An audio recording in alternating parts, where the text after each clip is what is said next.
Hello, I welcome you to this video wherein I am going to share a lot about the common challenges that are experienced when conducting risk identification and assessment. Even though this is a critical exercise that must be done within the program of enterprise risk management, it does not come without its challenges. So let's go right ahead and discuss and see what those challenges are, so that as we go through the course, you will be able to identify them and recall them, and then also work out strategies on how you are going to overcome them or respond to those challenges. The list is not ordered in any priority. Although it would say move from 1 up to a certain number, it doesn't mean to say that one is greater than the other challenges, but rather this is so that I have packaged them in a way that we should be able to consume the information. The first one is complexity of risk landscape. Modern business environment is characterized by a complex and interconnected risk landscape.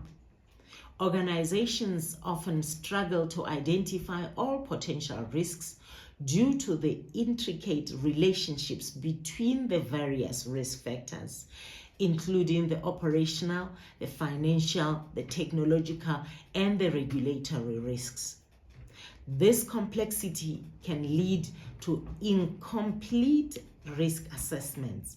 Sometimes you find that when you have identified some matter and you've dealt with it and you are thinking that you are comfortable, as soon as you move on to the next one, you find that it is connected to the last one that you have just analyzed. So that becomes quite a challenge.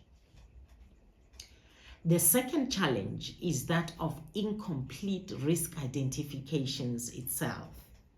Many organizations fail to identify all relevant risks, particularly those that may affect future performance or arise from emerging trends.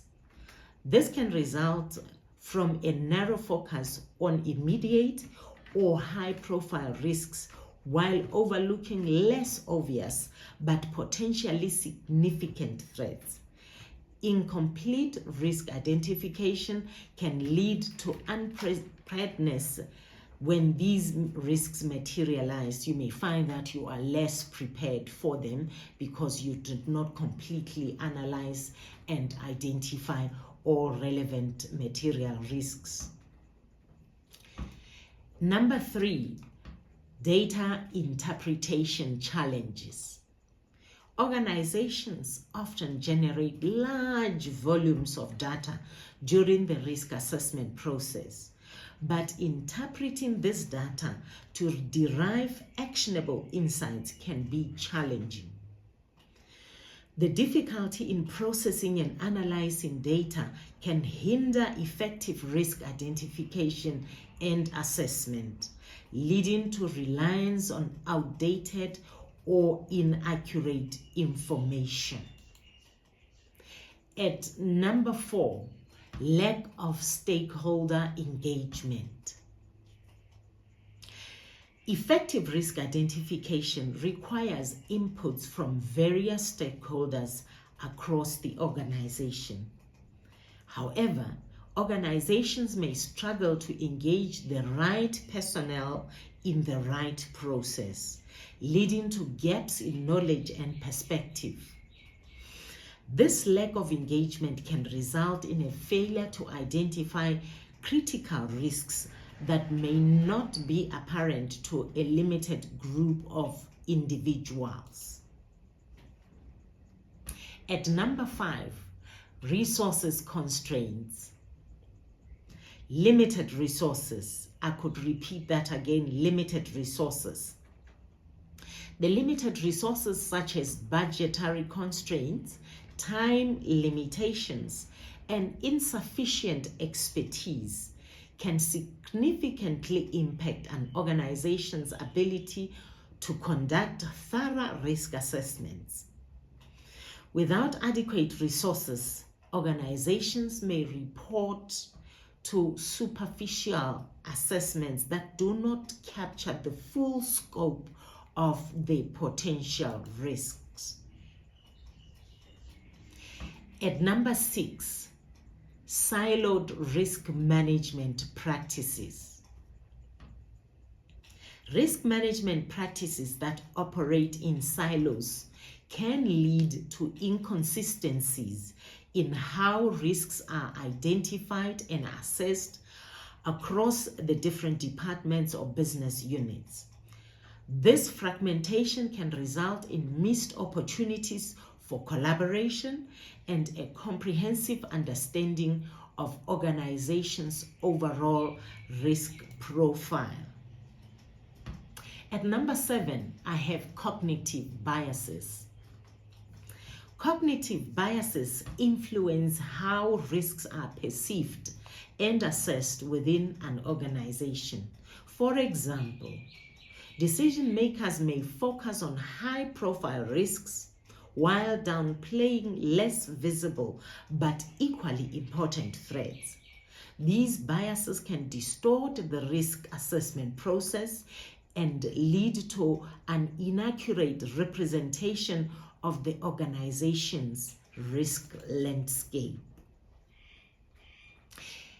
At number 8, insufficient follow-up on identified risks.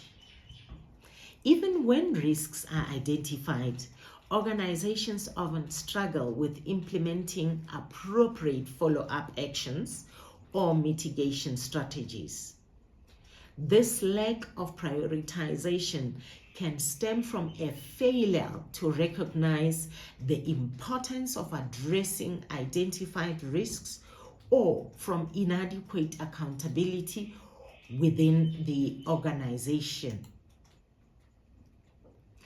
At number 9, regulatory compliance pressures. Organizations may rush through risk assessments primarily for compliance purposes. Many times people call this malicious compliance. They do this rather than as a genuine effort to understand their risk landscape. This approach can lead to incomplete assessments that fail to meet regulatory requirements and expose organizational vulnerabilities.